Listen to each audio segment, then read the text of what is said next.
So Dave, what do you want to talk about today? A YouTuber has no name.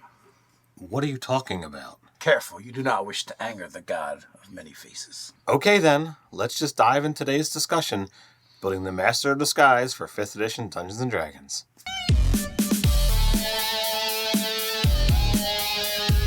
Welcome to Nerdarchy. For nerds, by nerds, I'm Nerdarchy Steve, and as usual, I'm hanging out with this nerd. Nerdarchy Ted.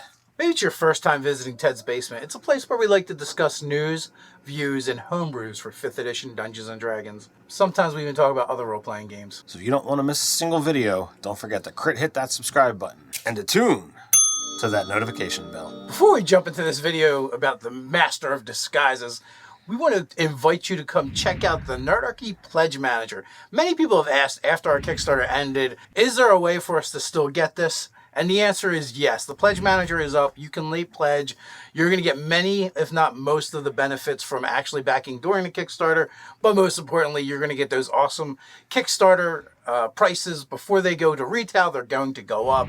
There's going to be a link in the description where you can go check that out. So the Master of Disguise, huh? You know, we're not doing a full-on character build, but we're going to look at that concept and where you might be able to derive these kinds of abilities, and then we'll kind of, piece a little bit together to see, how we would do it. So we had a request from Ank3125 about building the Master of Disguise. So we decided to do this one. And as we started looking into it, we realized there's a bunch of different ways to do it. So instead of doing the character build guide where step by step, do it this specific way, we're going to look at all the different options when it comes to building a Master of Disguise and what you can do. So when we do this style, we break down different components. Okay, what race things do you choose? What class things do you choose? So on and so forth. So with that, let's start off with races. And what races do we have to look at? So we get 3 that are actually really good when it comes to mimicry, disguise, using magic. You have the Kenku, the Changeling, and the Furbolg. Now the Kenku physically can't change, but they have perfect mimicry when it comes to voices and sounds. So that part of it, they got down pat. They're going to have to do other things to not look like a humanoid raven. They also have skill sets that are also help them at being deceptive as well. Yeah, Kenku is really awesome. There's a lot of fun things. And with that perfect mimicry, you literally can use someone else's voice.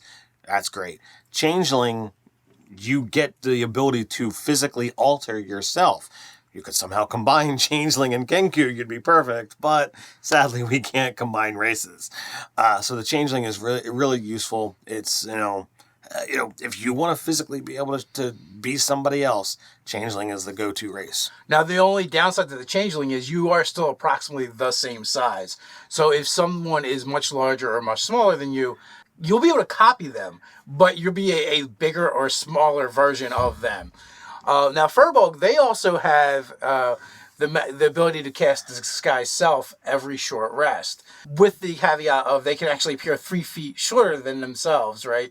And usually with Disguise Self, it's a foot taller, a foot shorter. So this gives them actually a lot of leeway because they can become quite big, and then it can go back down to like a medium size without a problem. Now, with that, there is the caveat of, they are still physically the same size. They don't magically alter their shape. So if somebody examines the space where they are, even though they don't appear that way, they're still there, and it is going to mess with the magic. But, it's there. It's useful. So they're the 3 top races as far as, being the Master of Disguise. What do we got next? Where are we going? So background, I really think there's only one that's going to work for choosing someone who's into this Master of Disguise, and that's obvious. I'm certain you guys are already talking about it. It's Charlatan. Yeah, the Charlatan lets you create a second identity. You create other identities, so that's perfect. It works. That's what being the Master of Disguise is to us. So we only have 1 feat that we really think helps this idea. Now, you could take, any of the ones that are going to give you access to skills, but really didn't think they were worthwhile here. We're just looking at actor. So next up, we're going to dive into the classes. And there's a couple areas we just want to shotgun blanket at first, and that is expertise, because you can get that from being a bard or a rogue, or Artificer for our specific needs. So if you're using a disguise kit, having expertise in it is going to be super useful. Expertise and deception would also be super useful as well if you're trying to convince someone that you're somebody that you're not. So those are great. And then also looking at spells is obviously, where the Master of Disguise would really shine in the D&D world.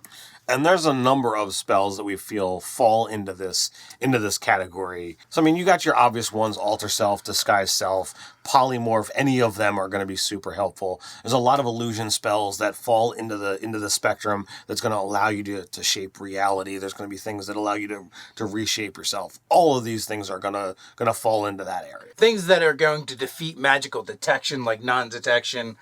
So anything that kind of, like Ted says, changes reality around you or on you to disguise things. You could totally go with the Mysterio type character from Spider-Man, which would be awesome, which would kind of be like an aspect of the Master of Disguise, or Zaratan from G.I. Joe, going back a little way. Not sure, certain if you guys are catching those references, but it's all fun. All right, so at this point in time, I guess we're going to break down the classes, specifically, mentioning into the subclasses where appropriate, which abilities that we would want to have, and we're just going to hit all the ones that are appropriate. As Dave mentioned, Artificer is going to get access to a couple of things. They're going to get access to their infusions, and at 10th level, they can actually build a Hat of Disguise. So, right there, that's a key point. They're going to get spells. As we mentioned, they also get expertise with tools, and we believe the disguise kit would fall under that as well. So they have a couple different things that you could be an Artificer and go the route of Master Disguise that way. Next up, we have the Bard, specifically the College of Whispers. Obviously, we mentioned there's other things that all bards get, but College of Whispers, Bard at 6th level, get the Mantle of Whispers ability, where basically when someone dies within 30 feet of them, they can steal that person's face, and they kind of become that person. In addition to not only physically looking like them, they also have access to their memories and things that they would know when they died. So, in some ways, it's one of the best Master of Disguise abilities out there. It's really, really useful, and, I think the DM would, some DMs would allow, oh, well, if you're emulating that one, maybe that gives you advantage or expertise on disguise checks, or, deception checks to be that person. Or some might say, oh, well, you've got their memories, you look like them, no check is necessary. So you could have a lot of fun, with that. And I guess because it doesn't spell it out mechanically, each DM is going to make their own choices in those regards. So Circle of Moon Druid is going to get 1,000 forms at 14th level. This is a really useful ability when you're going to begin, trying to look like somebody else or blend in. Super useful. They can do it at will automatically. This changes how they appear, but it's a higher level ability. So Rogue gets several different subclasses. They get the Assassin and the Mastermind.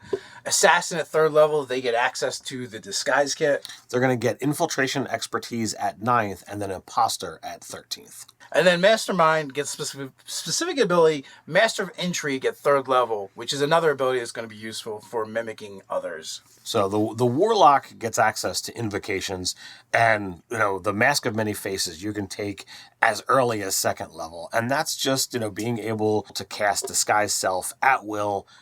Very helpful. And just be like, all right, forget all those other classes that are going to give you those kinds of abilities. I can just look like what I want.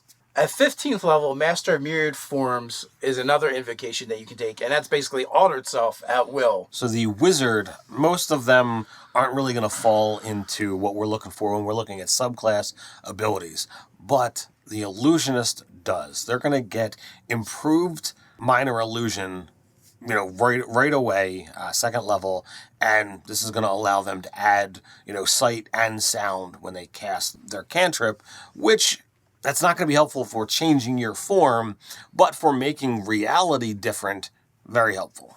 Malleable illusion at 6th level is a super useful ability for if you need to change the disguise on the fly. It means you can change your illusion. It's not fixed. And then at 14th, they get illusory reality, which allows them to begin sculpting out their world. So again, not about themselves, but about the world around them. They can really get into it, which they're an illusionist, so of course they would. All right, so putting it together to create the Master of Disguise. Now, as we pointed out, there's a lot of different ways to do it. There's a lot of fun builds you can make. But if all we care about is being the Master of Disguise, we came up with a specific kind of like formula for doing it, and that is changeling the race. Background is a charlatan, and then we've got 2 character classes we're going to. Most of what is out there is actually going to be super easy, super useful if we look at the spell selection that we had talked about. So with that, none is going to do it better than our wizard. So we're going to take 17 levels of wizard, focusing on the School of Illusion. And then, because we want those abilities from 3rd level assassin and the rogue, we're going to get access to our expertise, we're going to get access to cunning action, and we're going to get access to those 3rd level assassin abilities. That's our build. 17 illusion, 17 wizard illusion, 3 levels of rogue assassin. And you can put them together however you like. Personally, I would probably just bum rush assassin and be done with it, and then go all illusion from there. And that would make for a great ambush character, as well as just being able to blend in anywhere. I would completely agree. I think it's a fantastic build. With that, let us know what you think. I want to take a moment to invite you to join Nerdarchy, the adventuring party over on Patreon. What can they expect there, Ted?